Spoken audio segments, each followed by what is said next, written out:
Hey guys, what's up? It's BigJackFilms here, and welcome to the grandiose return of the King Kong reviews in our 5-part retrospective on the search for the King's Gauntlet. This is part 1 of this massive retrospective that continues where we left off in the last season with Ready Player One, that I'm sure you guys are really gonna like, and not gonna lie, I've been really looking forward to putting these out. This production actually kind of began in 2018, and now we're in 2024, which is absolutely insane how long we've been working on this particular subject, but I couldn't have done it without everybody involved, from researchers, sources, anywhere and in between. There were so many people to thank that you'll see them in the end credits. But of course, a huge thank you to all of our sponsors on Patreon. If you guys want to donate to the channel, just $1 more will get you early access to all of our content as well as other special features. So thank you so much for watching part 1. Be sure to like, comment, subscribe, and I'll see you guys in part 2. Enjoy the show. The following is a fan-based video review under fair use. King Kong and Son of Kong are owned by RKO Pictures, Warner Brothers Entertainment, Turner Entertainment, HBO Max, and the Merian C. Cooper Edgar Wallace estate. Please support the official release and streaming services.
Second of all, with you recovering and our enemies tracking us, this was the most discreet way to go about it, so that's that. Although, to be fair, I've always wanted to go on a road trip adventure.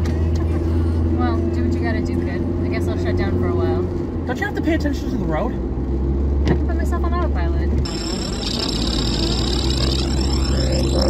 Alright, rest easy, love. Anyway, folks, to kick off this run of reviews, we're going to be taking a look at a couple of pieces of Kong material that hasn't had the best reputation in terms of archives.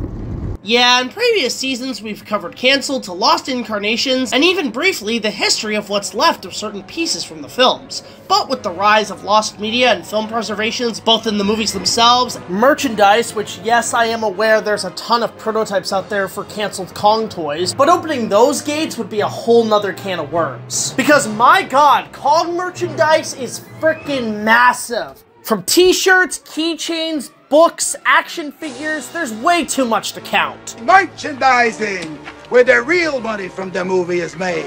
And not only that, they have a Fay Ray King Kong 33 Barbie doll. How'd you get in my house? You'll never take me alive! Hello, right, everyone. An ambulance is Kong has escaped! And the hunt for props and artifacts from the productions, I figured I'd dip my toes in with the 8th wonder of the world, which this year, in 2023... Wait, hang on, let me check the script. Oh my god, has this been delayed to 2024? Good lord. Is celebrating his 90th anniversary. So, much like restoring your grandparents' old home movies to HD, I figured I'd make it a special birthday gift for my old buddy, King Kong. For his 91st anniversary. Happy anniversary to you, you shark-infested banana breath. Beat me up, Scotty. 8.3 on the Richter scale. So get up here, you party animals. Now, this is a pretty daunting task to take on my own, as you would have guessed. But this time around, I thought ahead and figured I could use some help. In 2023, a team of film historians and nerds assembled together to aid a Canadian and his cartoon robot girlfriend to find a giant monkey's paw. Ugh. Who wrote this? Together, they unite as hunters of fortune for the 8th wonder of the world. If you have a question on where these props and artifacts may be found, then maybe you could hire the K Team.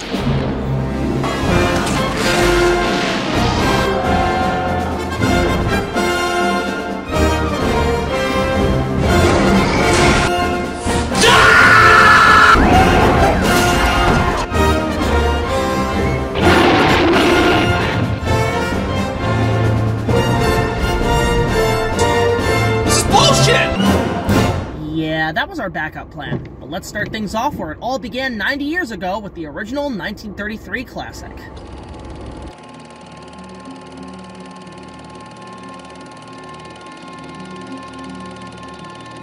Now, out of all the films to have a recorded record, it's well known that the original King Kong has been well documented in its history, production, impact, and prints of the film itself. But when it comes to the props, it's all over the place, because back then, there was no such thing as archives or museums for motion pictures at the time. They were the equivalent of a local school play. You build the sets, you assemble the production, you show it, and then you toss out a lot of what it was built on.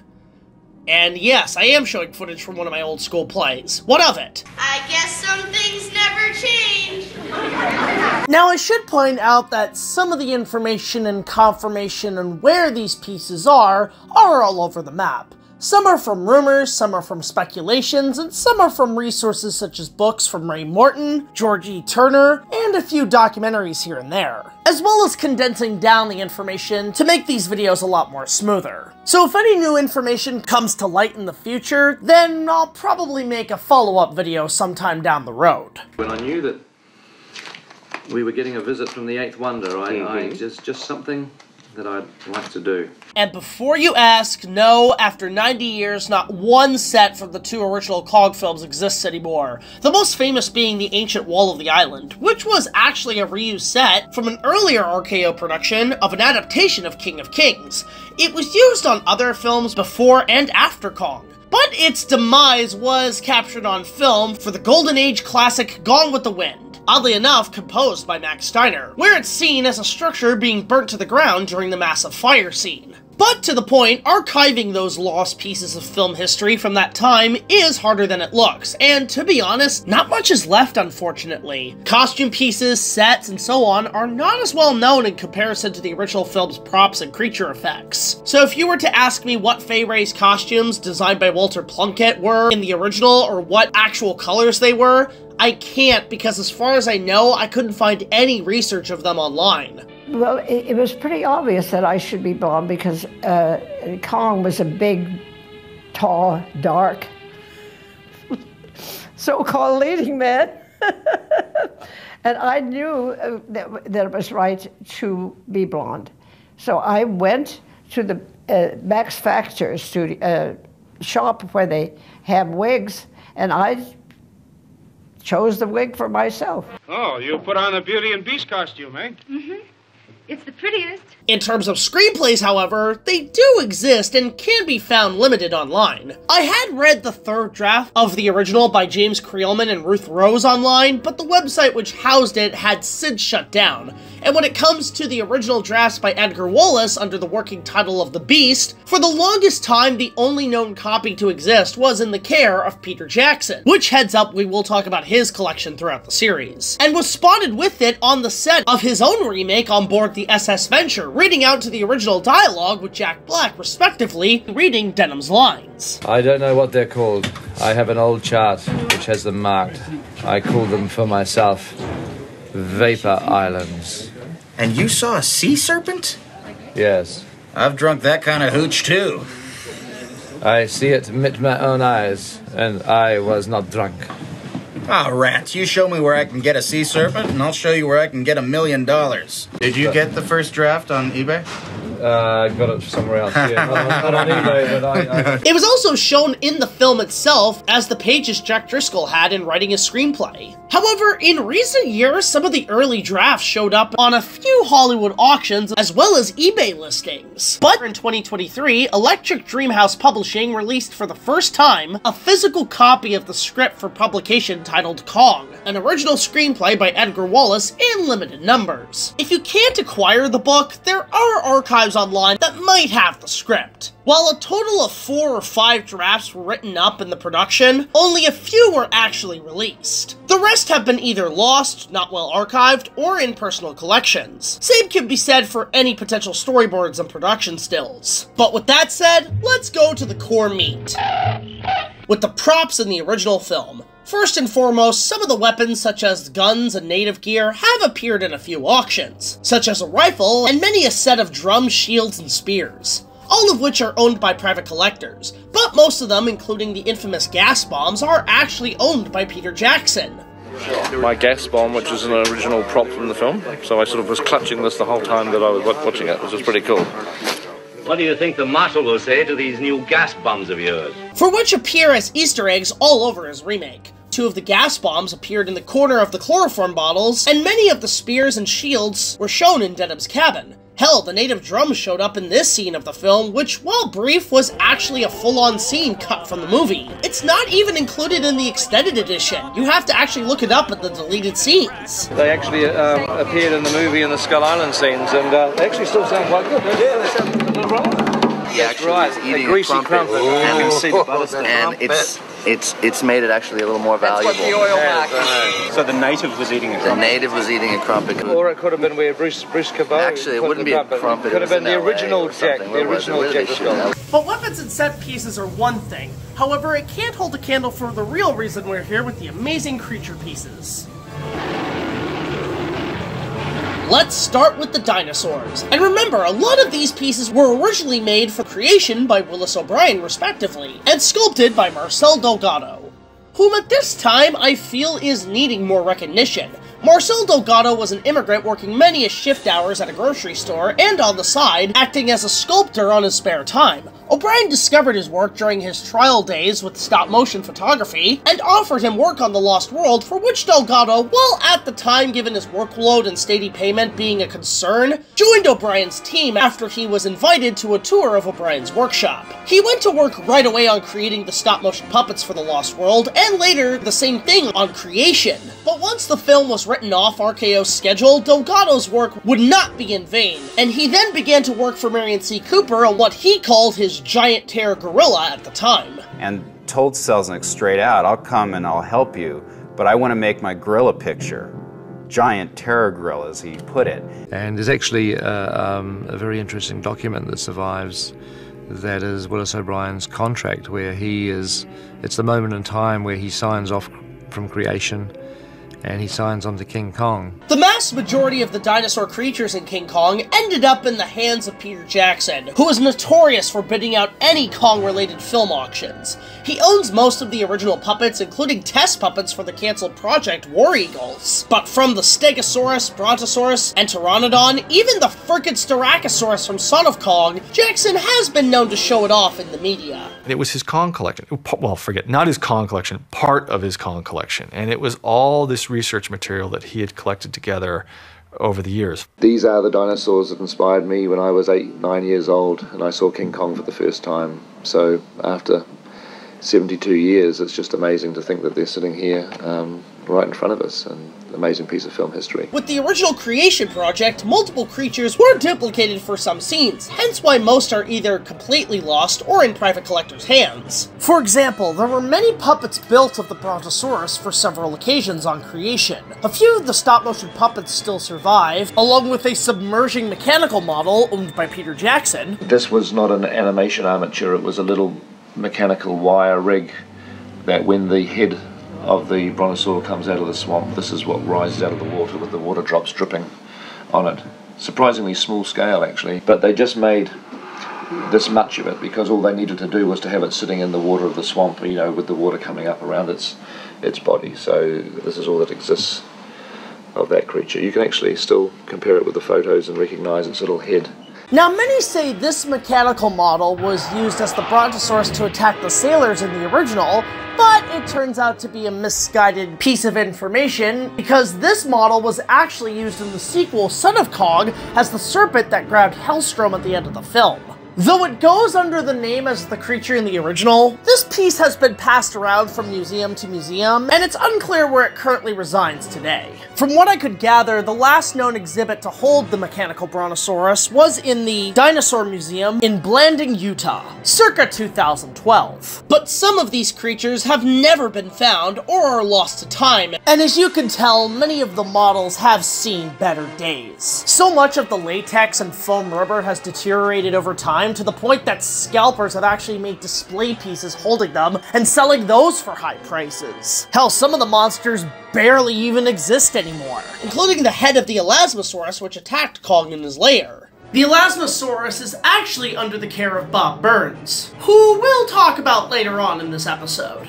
You look at puppets like the Styracosaur and especially the poor Stegosaurus, and you see how these models used for one film don't have the best reputation of lasting forever. The Stegosaurus, unfortunately, another sad victim of heroin. How could this happen to me? They took all my plates. My skin is a rot because they sold me for film history. There's rust in my spine. Let me go instead. I can't even sit up to pee.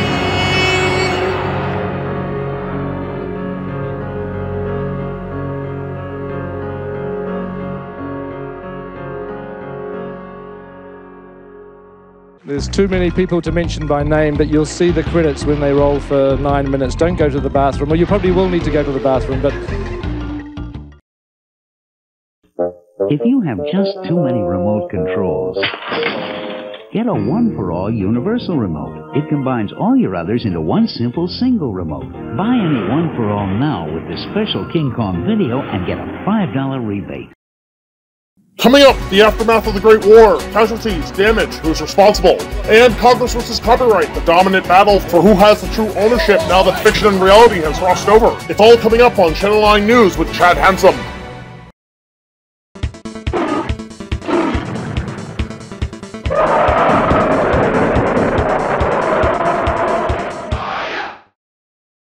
I don't know if you can see it or how well you can see it. Yeah. This is one of the actual surviving fins from the Stegosaurus model in King Kong. Oh, wow. I have that encased in plexiglass. Again, I'm not sure how well you can see it over there. Yeah, you can see it fine. But that was sent me, I don't know, 30 years ago by a composer friend in LA who had stumbled upon some of these from another collector, and we were good buddies. He said, would you like one? And I said, well, I would, but I don't want to mortgage my house to buy it. He said, no, it's a gift. So he sent it to me, and I had it encased in plexiglass. And much like the scene itself, the majority of the puppets used in the Lost Spider Pit scene have never really fully been discovered. The first being the two-legged lizard which attacks Jack Driscoll, also known as the Skullcrawler. No sign of it has ever been found until just recently, with the puppet being in the hands of legendary stop-motion animator at ILM with Phil Tippett, and his own company, Tippett Studios, although the deleted creation monster with the Arsinotherium has yet to surface from the tar pits of time. Though one of our affiliates recently discovered that the Arsinotherium is in the hands of a private collector, though the collector wishes to remain anonymous for now. Though the final horde creature in the original Skull Island, the Triceratops, and her babies did find some salvation despite being deleted early on from the early test reel for creation. One of the adults and babies were displayed in a few film museums with the adult trike in surprisingly amazing shape, and currently resides at the American Heritage Center at the University of Wyoming. Ironically enough, at the same state is one of the most iconic Allosaurus skeletons named Big Al, whose story was adapted into the Walking with Dinosaurs spin-off chapter by BBC. And when it comes to the pit's creepy crawlers, they have at this point been lost forever. And the same has come to light in new information on the scene itself. According to film historians in recent interviews, it finally came out that it's more than likely the Lost Spider Pit scene wasn't even shot or filmed, and was more than likely scrapped just before the cameras rolled. When it comes to the photos published for the last 50 years, they were more than likely test stills before animation began. This is common practice to prep for where characters stand in the framing before you start recording. Now, Cooper did state in an interview that it was cut for two reasons. One was being too shocking for the audience, as well as stopping the story. While both are probably correct, especially the second, it's mostly in theory during the film's production. And Cooper probably pulled the plug on O'Brien and his animators before they started animating for those reasons, and to save money. I mean, it was the Great Depression after all, and money was pretty tight. I don't know why he told that story about having it in a preview, except I think in his mind it could have been entirely possible. I mean, yeah. My thought is I think he was really excited about the sequence, and I think he was disappointed it wasn't in there. This is also a matter of Cooper being an eccentric storyteller, both in film and in real life, and describing his life exaggerating the truth to make it more interesting to the public. Very much like a real Carl Denham. A showman, a ringmaster, and a circus to hype up the audience. I was a little timid boy. Put that on your tape if you want. It made myself be a champion boxer and wrestler and fought 3 successful wars. I'm King Kong. This picture took a year to make, and RKO was short of money. Everybody thought it was nuts, and everybody wanted me to put a man in a gorilla suit. And it would have been just horrible. He did have a beautiful imagination. When he had this idea that when this great creature came to civilization, and if he were in New York, as he turned out to be, that he would go up a tall building. When Cooper was walking in New York, he looked at the Chrysler building, and he could visualize that possibility. How many people would see that? When Merian C. Cooper first devised King Kong, he was going to be not using the Empire State Building because the Empire State Building didn't exist. I mean, he went from the Woolworth building, the Chrysler building, and by the time Kong actually was greenlit and in production at the studio, the Empire State Building had only just been opened. It was opened just months before King Kong started photography. That is not where the idea came from. The biplanes weren't even in the script till like the 5th draft of the screenplay. So Cooper, he's a storyteller. He made up stories, So Cooper finally turns to Issac one day towards the end and he said, we ought to kill the son of a bitch ourselves. While this is a sad closure to the legend, some people still think the scene might be out there somewhere. I bet that scene is out there somewhere, but it's in some rusty film can in some vault or in some basement. Including other scenes that have yet to surface from the original cut and production. Personally, while it might be true that it never happened, I still believe it's out there somewhere. So maybe someday the Lost Spider Pit sequence and its creatures may finally be discovered. Now, many have said the creatures eventually were used in the later Willis O'Brien project, The Black Scorpion. However, that theory has also been dropped in recent years with the designs of the creatures, mostly due to the puppet's latex rotting over time, and the time between the original Kong and the Black Scorpion made the puppets in the Spider Pit completely useless in animation. However, it was spotted by Kong fans and film buffs that many of the Kong puppets from the spiders to the dinosaurs were used as display props for museum pieces and other RKO movies, such as 1938's Bringing Up Baby, for which many of the dinosaurs from the Brontosaurus and the T-Rex models are seen in a research lab with a few full-scale fossils. The film ironically starred Cary Grant, whom, funny enough, when Fay Wray was pitched Kong by Cooper, thought she would be acting alongside him, with not knowing about Cooper's giant terror gorilla till after the fact. He had started by saying to me, "You're going to have the tallest, darkest leading man in Hollywood." And because I knew he liked me very well, that he might have been hearing that I was hoping that Cary Grant would come to California. Now, I thought this was wonderful. However, it wasn't what Cooper had in mind at all. Now, the most important thing, does he or does he not dance? Hell, it wasn't even the first film Cary Grant was in a movie with the puppets. They also appeared briefly in 1945's Once Upon a Time, including a long-lost creature of both Kong and creation with the Agathamus, which the animal itself was only seen in one film prior in 1925's The Lost World, where it infamously fights a T-Rex. It's unfortunate that this creature has never been seen on film in almost 100 years, so maybe some dinosaur movie in the future could benefit in showcasing it. I'm looking at you, 65. What a missed opportunity. If I could only bring back one of these alive. It seems while Cary Grant never was involved with Kong, he himself in some ways is part of the film's history. 1940's You'll Find Out, 1945's Zombies on Broadway, and 1946's Genius at Work, all of which starred Dracula himself, Bela Lugosi, had the puppets all seen front and center in many shots of each movie. It's even suggested that the shadowy figure in the opening credits of Zombies on Broadway is in fact one of the original Kong models. But the most infamous creature that has yet to surface in Discovery of all things is Kong's greatest rival with the Tyrannosaurus Rex. or in some areas the Allosaurus. Originally built for creation to battle the Stegosaurus in a golden temple, the use of it fighting Kong came from the early concepts of Cooper wanting to film real gorillas fighting Komodo dragons. At the time, the Tyrannosaurus Rex was seemingly the largest prehistoric predator discovered, and it seemed a natural challenger for Kong's dominance on Skull Island. The scene itself took nearly 6 weeks and many takes to complete from O'Brien and his team.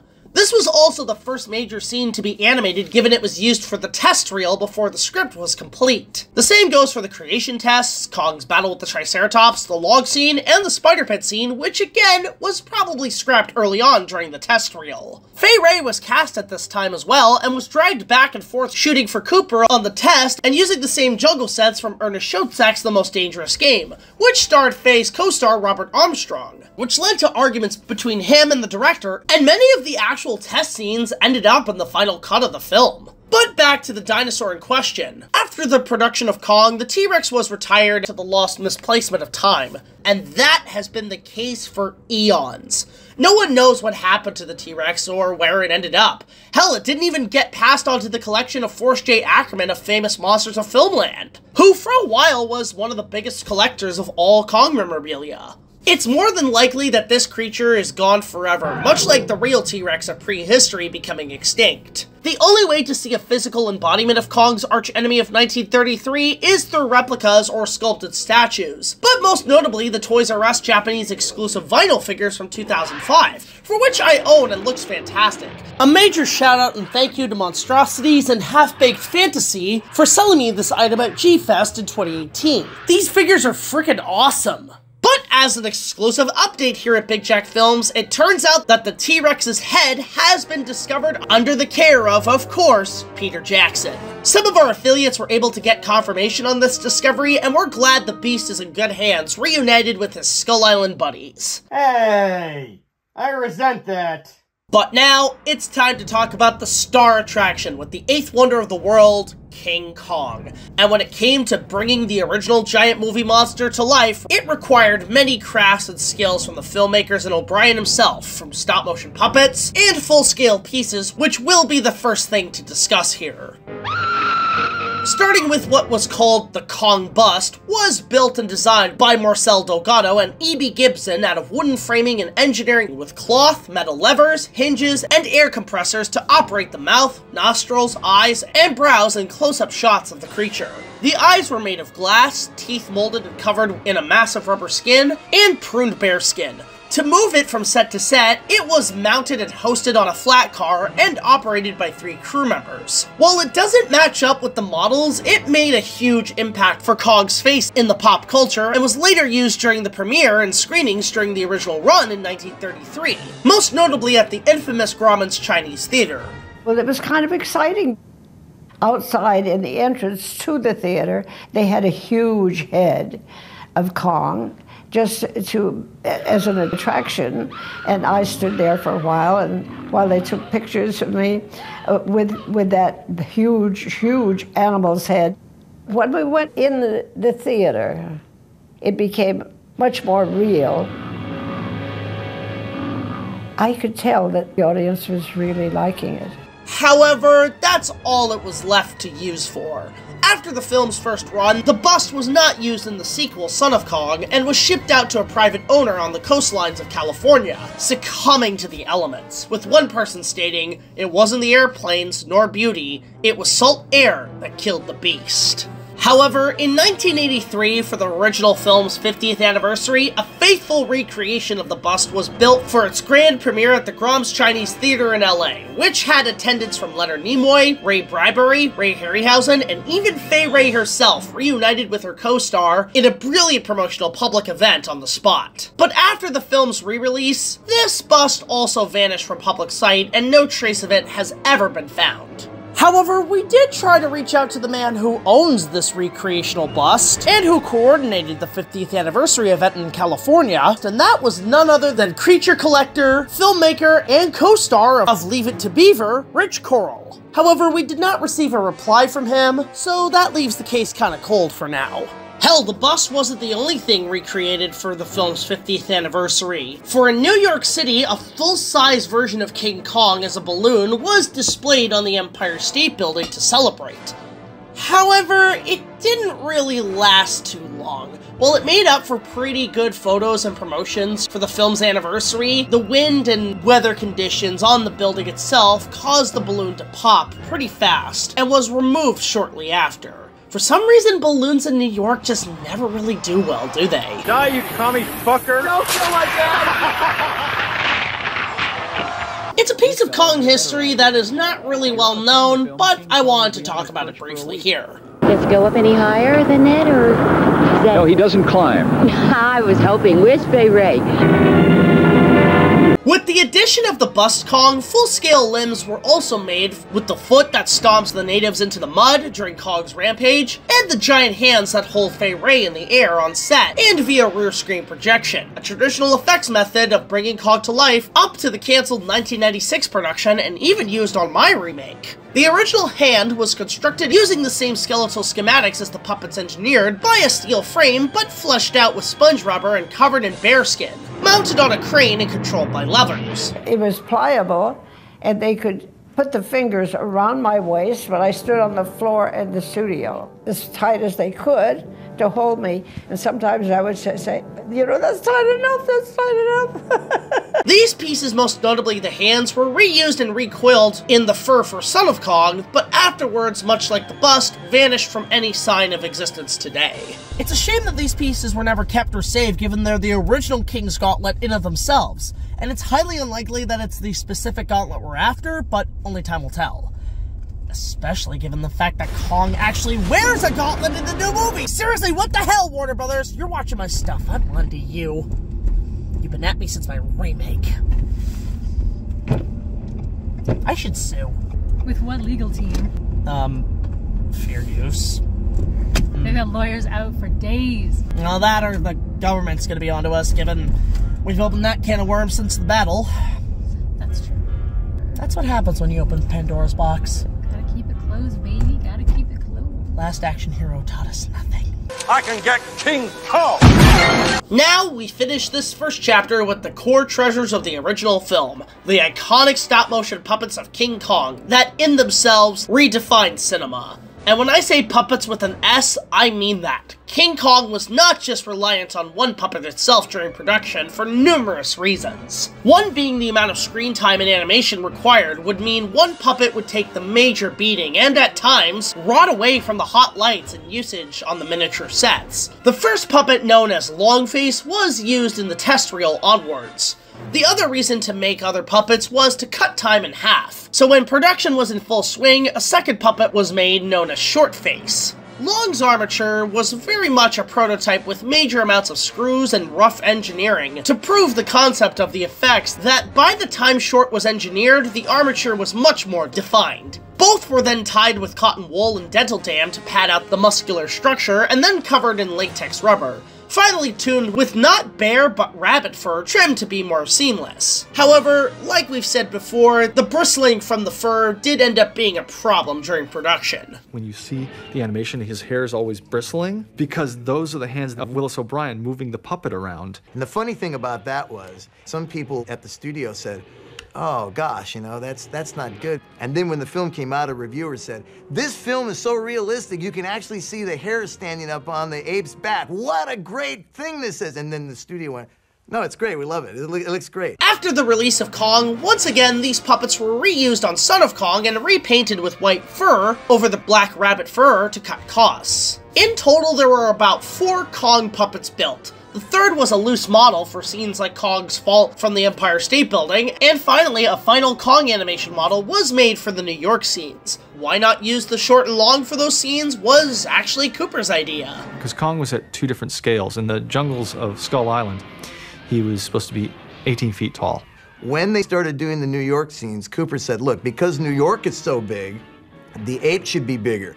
So the final model of Kong was a 24-inch model to make him scale bigger and better with the New York scenes. This has since caused confusion in Kong's true height between 18 feet or 24 feet for many of the fans. but I feel 25 feet is a much cooler scale for Kong, given that was the final scale size in the Peter Jackson remake. I am actually laying my hand on the 25-foot gorilla. Fuck. From Kong's rampage to the Empire State Building climax, this model was used to great effect for the final act. O'Brien also built a few scale models of the airplanes used to attack Kong for a few shots, and one of those models still survives today, being discovered on the short-lived TV series Hollywood Treasures. None of the miniatures had propellers on it, so they all had the consistent look like the propeller was in perpetual motion. So that's why there's no propeller on the front, so they didn't have to worry about spinning it. They all have the this distinguishing emblem on the side of the Statue of Liberty and this flying horse. All of the planes that were used when they were flying at the Empire State Building with Kong on it were live action real planes. So again, all the little guys inside are fully articulated. They move, they turn, you know, just a testament to the Willis O'Brien time period of workmanship. Out of the 4 Kong models made, and after 90 years, only 2 managed to survive to this day. Those being, of course, Short Face and Long Face. The 24-inch model has ceased to exist, minus one of his hands, which was last seen in issue 24 of Famous Monsters of Filmland, but actually ended up being showcased on the short horror series Monster Mania, hosted by horror icon herself, Elvira, showcasing several props and memorabilia from many famous horror films. And for this particular review, the King Kong episode came in handy when doing research on where some of these props ended up. Elvira herself being quite the fan of King Kong, and appearing in a few magazines with the giant ape at the King Kong encounter at Universal Studios Hollywood. But that's for another time.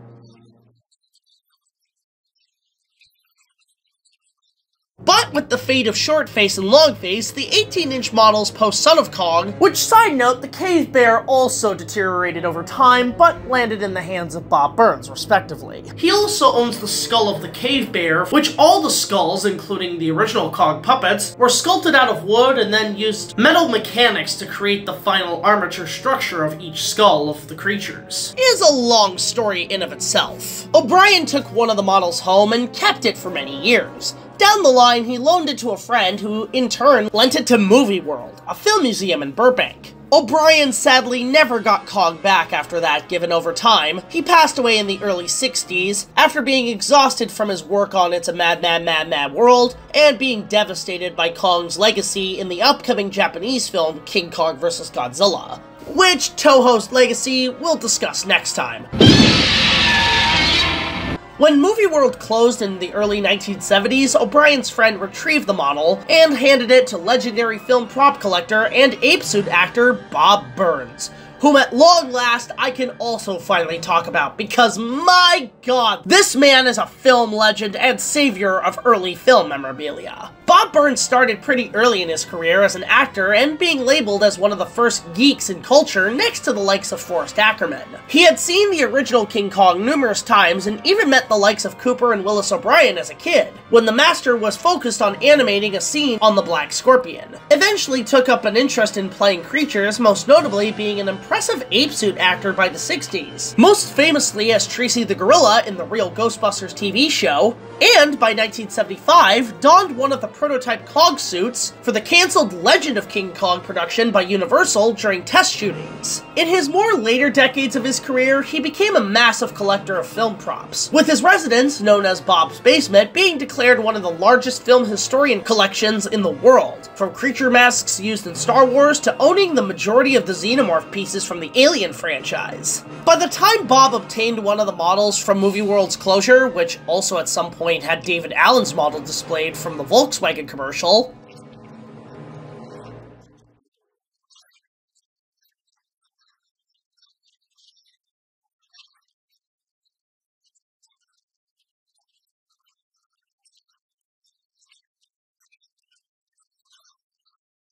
the latex was starting to not just rot away, but evaporate the metal skeleton underneath, and had to steam off the rotting fur and rubber. But that turned out to be the best, given the model is to this day in his collection and still remains in great shape.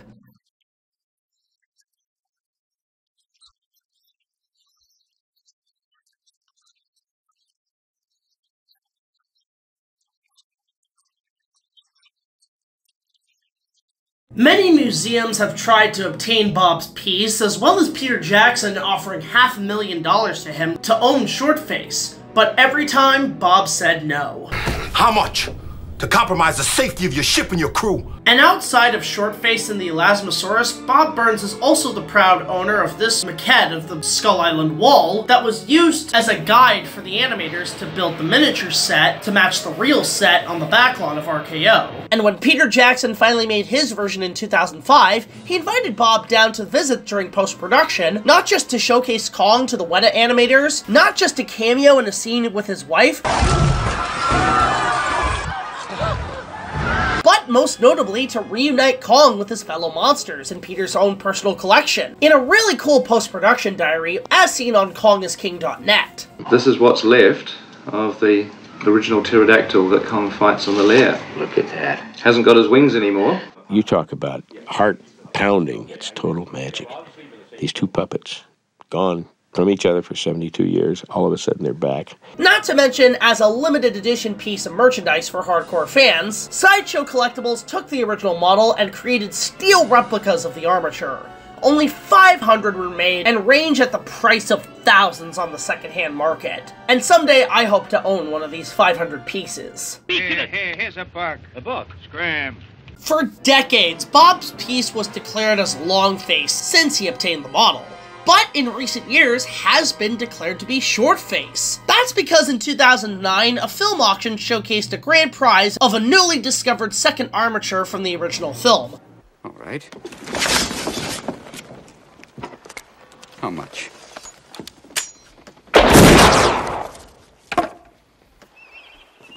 By the end of the auction, an anonymous auctioneer bought the model for over $150,000. The auctioneer was never identified by the event, but later turned out to be, of course, hardcore Kong fan Peter Jackson. And honestly, if anyone earned owning the original model, it has to be him for his passion and love for the original.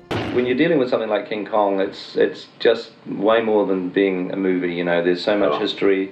It was a film that made me want to be a filmmaker.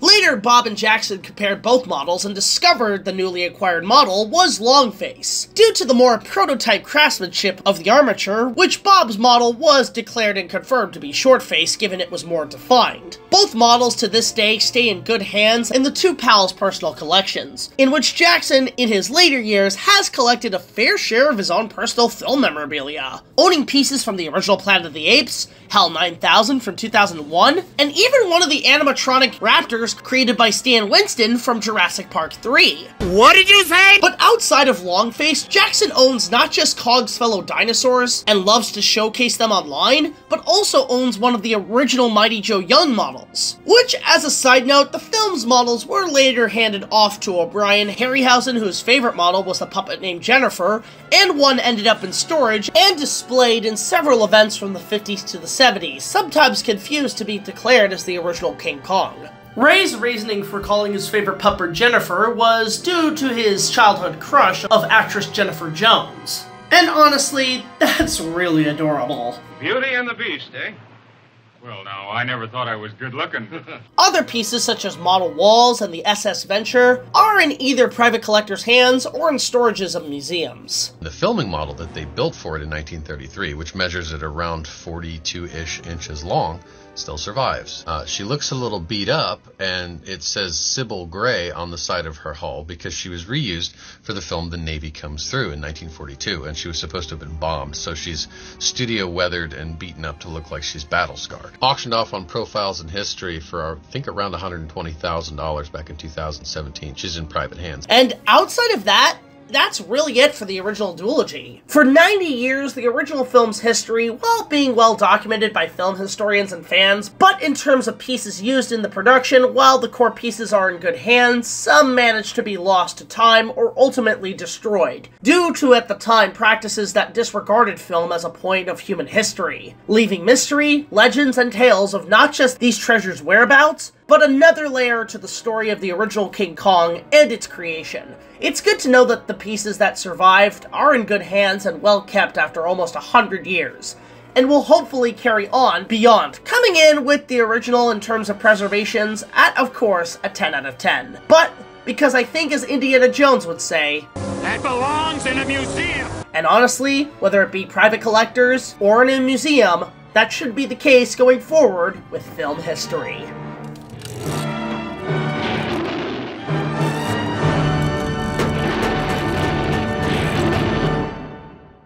Well, with the original duology out of the way, next time we'll be heading back to Japan to see what happened to the Toho films of the 1960s. So tune in for part 2 of this Kong retrospective, because the journey has just begun.